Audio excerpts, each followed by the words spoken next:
Are you looking for how to enable Google Assistant in your device but you don't know the process? Then yes, this video is for you.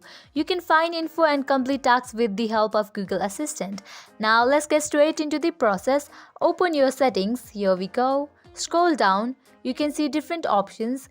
Go to the option Additional Settings. Open it. Over here you can find different options. Go to the option Button Shortcuts. Open it.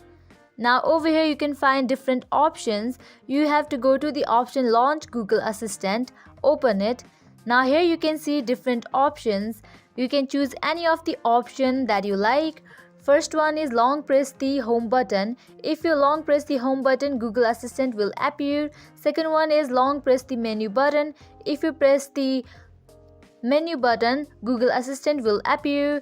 Now third one is long press the back button. If you long press on the back button, Google Assistant will appear. Likewise, if you just click on power button and home button, Google Assistant will appear. You can choose any of them. Here I'm gonna choose the first one in this way. Now it is set. I'm gonna go back.